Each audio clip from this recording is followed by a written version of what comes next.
नमस्कार, जोहार झारखंड देख रहे हैं आप। मैं हूं शुभम मिश्रा, आपके साथ बुलेटिन की शुरुआत बड़ी खबर के साथ करेंगे। इस वक्त की बड़ी खबर राजधानी रांची से, जहां कांग्रेस के सीनियर लीडर और प्रशासन के बीच हुई नोकझोंक। कांग्रेस ऑफिस में बाबा साहेब जयंती के मौके पर कार्यक्रम का आयोजन हुआ। प्रशासन ने कांग्रेस नेताओं को जाने से रोका है, जिसके बाद कांग्रेस नेता का पारा हाई हो गया और वो सुरक्षा में लगे जवानों से नोकझोंक करने लगे। बड़ी खबर आपको बता रहे हैं राजधानी रांची से, जहां कांग्रेस नेता का पारा हाई हुआ और सुरक्षा में लगे जवानों से उन्होंने नोकझोंक की है। एक्सक्लूसिव तस्वीरें हम आपको दिखा रहे हैं। कांग्रेस नेता और प्रशासन के बीच हुई नोकझोंक की तस्वीरें। पुलिस ने कांग्रेस नेता को रोका तो वहीं पर बहस हुई, नोकझोंक हुई, जिसकी तस्वीरें सामने आई है। ये तस्वीर कांग्रेस नेता और प्रशासन के बीच हुई नोकझोंक की है। और इस पूरी खबर की अधिक जानकारी के साथ न्यूज 18 संवाददाता गौरव झा हमारे साथ फोन लाइन पर हैं। गौरव, क्या है ये पूरी खबर और क्या हुआ वहां पर? बिल्कुल सुबह हम आपको बता रहे हैं कि ये पूरी घटना अंबेडकर चौक की है, जहां आज सुबह मुख्यमंत्री हेमंत सोरेन अंबेडकर जी की प्रतिमा पर माल्यार्पण करने जाने वाले थे। इस वजह से प्रोटोकॉल के तहत पुलिस प्रशासन की जो तैनाती थी वो अंबेडकर चौक पर की गई थी। इसी दौरान जो कांग्रेस के सीनियर लीडर्स हैं, कांग्रेस के प्रभारी हैं, प्रदेश अध्यक्ष हैं, सीएलपी हैं, वो तमाम लोग अंबेडकर के प्रतिमा पर माल्यार्पण करने के जा रहे थे, जिस दौरान उनके साथ भारी संख्या में कार्यकर्ता भी पहुंचने लगे, जिस प्रशासन ने उन्हें रोका। और हल्की सी, हालांकि कुछ ही मिनटों के बाद प्रशासन ने उन्हें आदेश भी दिया और मुख्यमंत्री को पहुंचने से पहले उन्होंने माल्यार्पण भी किया है। और जो पूरा मसला था वो महज उलझ भी गया। जो है, जब उन्हें रोका गया तो उस दौरान जो कांग्रेस अध्यक्ष उन्होंने प्रशासन से बात करने का प्रयास किया, क्योंकि उनके साथ जो प्रभारी के राजू थे वो भी मौजूद थे। हालांकि इस दौरान जो कांग्रेस के कार्यकर्तागण थे वो ऊपर तक जाना चाहते थे, लेकिन प्रोटोकॉल के तहत मुख्यमंत्री को आने से ठीक पहले भारी संख्या में जो भीड़ है वो प्रशासन नहीं चाहती थी कि अंबेडकर की प्रतिमा के नजदीक पहुंचे, और इसी वजह से जो तमाम चीजें घटित हुई है। लेकिन कुछ ही मिनटों का ये नोकझोंक रहा था और कुछ ही मिनटों के बाद एक बार फिर से कांग्रेस के कार्यकर्ताओं को मौका मिला और उन्होंने अंबेडकर की प्रतिमा पर माल्यार्पण भी किया है। चलिए, बहुत बहुत शुक्रिया गौरव हमारे साथ जुड़ने के लिए, तमाम जानकारी के लिए। लेकिन उससे पहले एक्सक्लूसिव तस्वीरें अपने दर्शकों को दिखाए। कांग्रेस नेता और प्रशासन के बीच नोकझोंक की ये तस्वीर है। पुलिस ने जब कांग्रेस नेता को जाने से रोका तो उनके साथ उन्होंने बहस की, नोकझोंक हुई, जिसकी तस्वीरें आप इस वक्त अपनी टीवी स्क्रीन पर देख पा रहे हैं। और इस बीच राजधानी रांची से बड़ी खबर आ रही है। जेएमएम का 2 दिवसीय महाधिवेशन, खेल गांव में महाधिवेशन का आयोजन। कल्पना सोरेन को बड़ी जिम्मेदारी मिल सकती है। बड़ी खबर आपको बता रहे हैं, महाधिवेशन को लेकर कार्यकर्ताओं में गजब का उत्साह है। शिबू सोरेन, सीएम हेमंत सोरेन समेत कई मंत्री मौके पर पहुंचे। बड़ी खबर जेएमएम के महाधिवेशन से जुड़ी हुई, कल्पना को मिल सकती है बड़ी जिम्मेदारी। शिबू सोरेन, सीएम हेमंत सोरेन मौके पर पहुंचे हुए हैं और बताया जा रहा है कि कल्पना सोरेन को कोई बड़ी जिम्मेदारी सौंपी जा सकती है।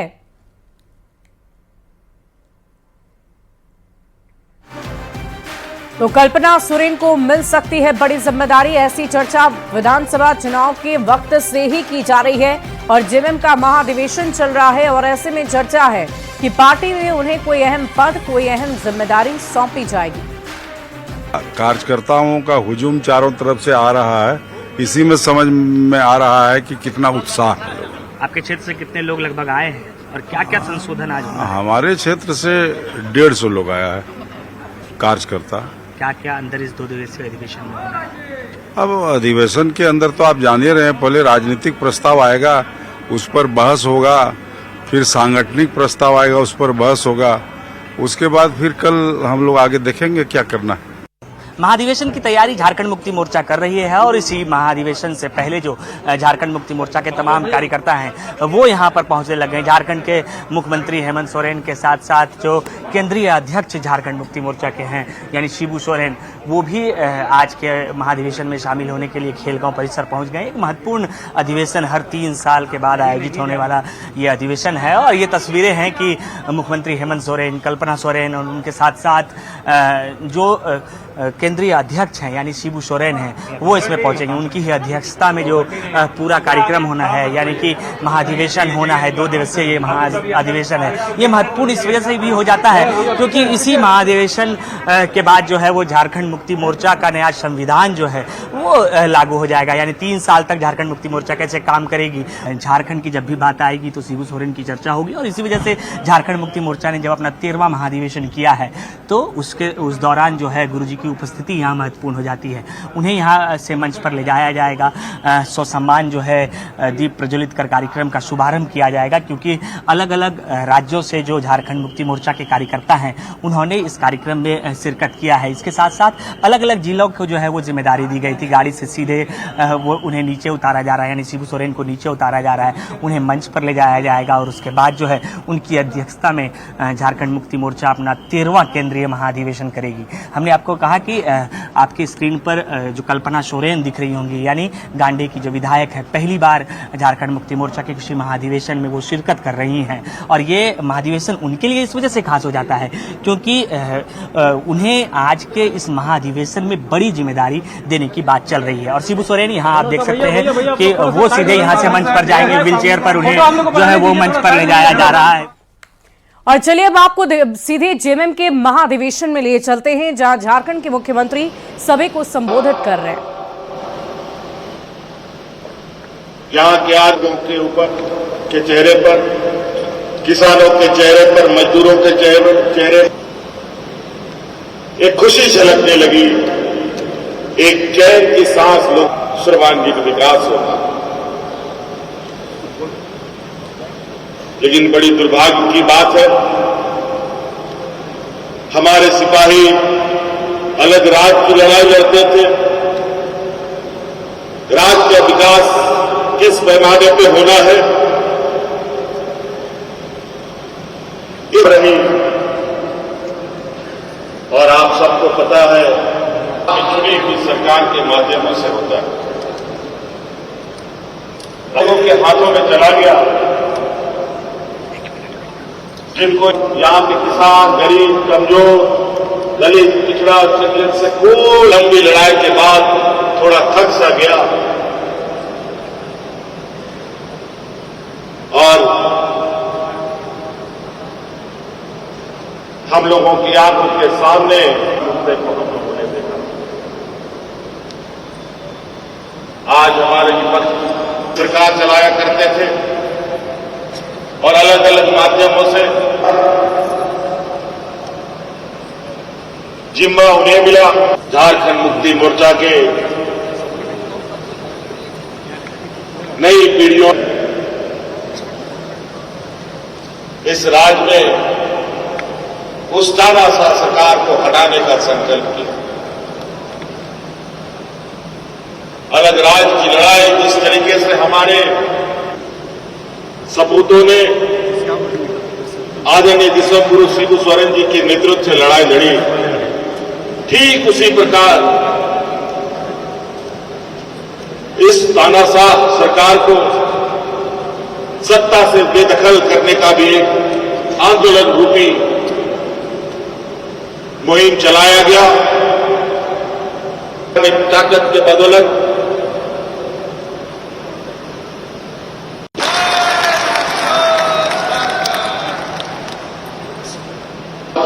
किसी भी वर्ग का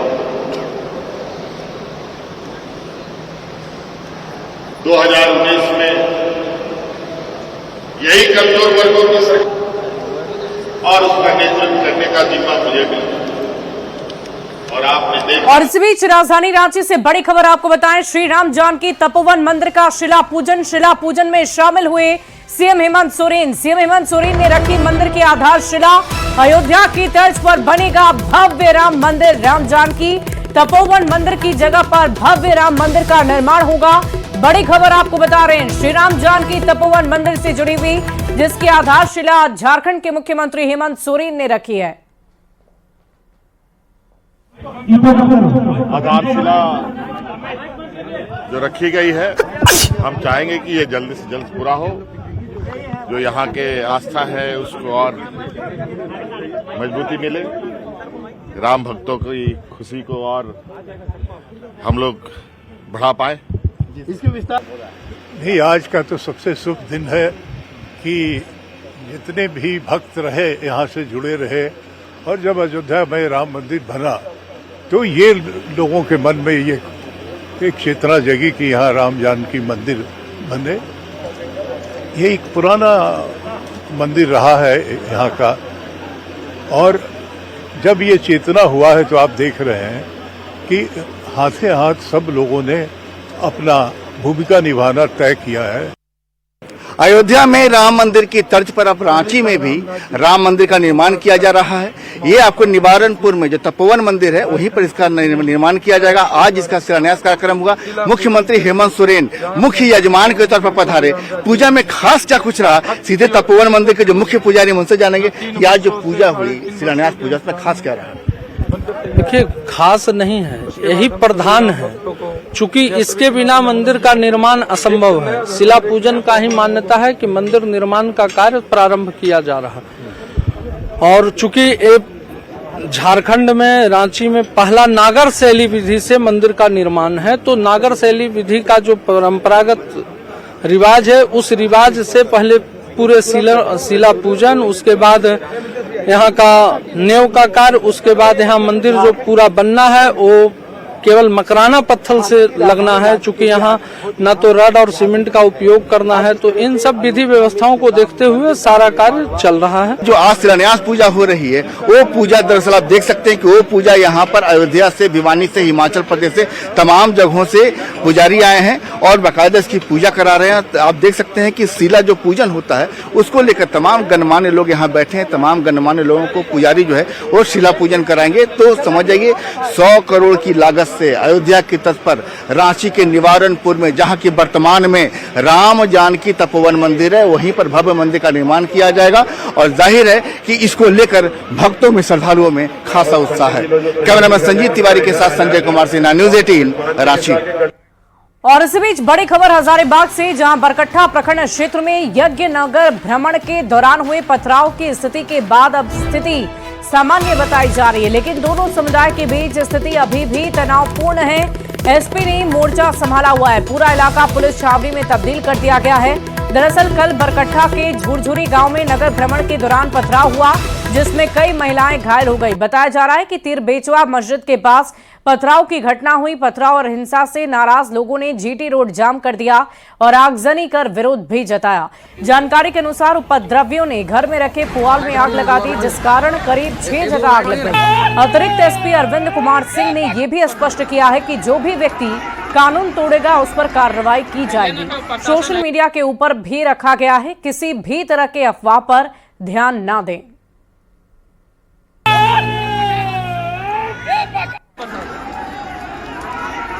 और इस पूरी खबर के अधिक जानकारी के साथ न्यूज 18 संवाददाता हजारीबाग से सुशांत सोनी हमारे साथ फोन लाइन पर हैं।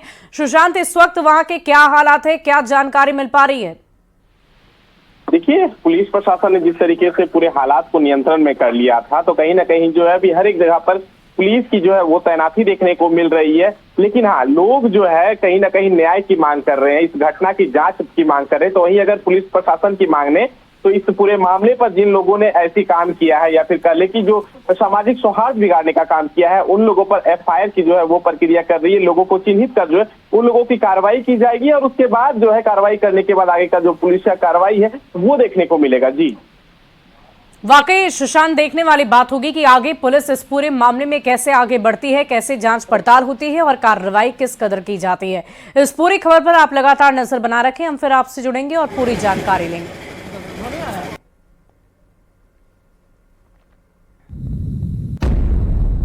और न्यूज 18 पूछता है सवाल, हजारीबाग में बार बार क्यों हो रही है हिंसा? प्रशासन की ये कैसी तैयारी है? पुलिस क्यों नहीं कर रही सख्त कार्रवाई? ये भी एक बड़ा सवाल है। हिंदू त्योहारों को क्यों बनाया जा रहा निशाना? ये भी एक सवाल है। बरकट्ठा में कौन बिगाड़ रहा है माहौल? तो हजारीबाग में इस तरह की घटनाएं पहले भी हो चुकी हैं और इसीलिए बार बार झारखंड पुलिस के ऊपर सवाल खड़े हो रहे हैं। वहीं इस मामले पर सियासत भी तेज हो गई है। हेमंत सरकार पर बीजेपी काफी हमलावर है। बीजेपी का कहना है कि हेमंत सरकार झारखंड को पश्चिम बंगाल बनाना चाहती है। हजारीबाग जिले के बरकट्ठा में कल जिस समय हिंदुओं का एक शांतिपूर्वक धार्मिक जुलूस नगर परिक्रमा कर रहा था, तो एक प्लेस ऑफ वर्शिप से पत्थरबाजी हुई, पेट्रोल बम फेंके गए और कई लोग घायल हुए। और ये बड़ी चिंता की बात है। हजारीबाग और उसके आसपास के इलाकों में ये तीसरी बार हिंदुओं के धार्मिक प्रोसेशंस पर उपद्रवियों ने, जिहादी मानसिकता वाले लोगों ने पथराव किया है और प्रशासन पूरे समय मूक दर्शक बनकर रहता है। पिछली घटना में तो पुलिस साथ साथ चल रही थी, लेकिन जिस तरीके से हुड़दंगियों ने उत्पात मचाया, पुलिस कुछ नहीं कर रही थी। अगर आप किसी जाति विशेष को पत्थर चलाने के लिए छूट दे रखे हैं, चाहे मस्जिद हो चाहे घर हो सभी जगह से जिस पर पत्थर चला रहे हैं, अगर ऐसा चलता रहा तो आने वाले दिनों में सभी हिंदू चाहे कोई भी त्योहार हो, अपना त्योहार मनाने से पहले एक टेम्पो पहले ईटा रोड़ा अपना गाड़ी में रख लेगा, तब अब हिंदू त्योहार मनाएगा। ऐसा कब तक चलेगा? ये आप मुर्शिदाबाद बनाने का चक्कर लगा रहे हैं। आज बंगाल में जिस प्रकार से हिंदू पलायन कर रहा है मुर्शिदाबाद और मालदा में, ये सरकार वैसा ही चाह रही यहाँ पे कि हिंदुओं को यहाँ से भगाया जाए। और इसी बीच दुमका से बड़ी खबर आ रही है। गोपी कांदर में दंपति की चाकू से हमला कर हत्या कर दी गई। पुलिस ने घर को सील किया, जांच जारी है। डॉग स्क्वाड को घटनास्थल पर बुलाया गया। मृतक दंपति मामा के घर में रहता था। जमीन संबंधी विवाद में हत्या की आशंका जताई जा रही है। गोपी कांदर थाना क्षेत्र की यह घटना है। बड़ी खबर आपको बता रहे हैं। गोपी कांदर में दंपति की चाकू से हमला कर हत्या कर दी गई है।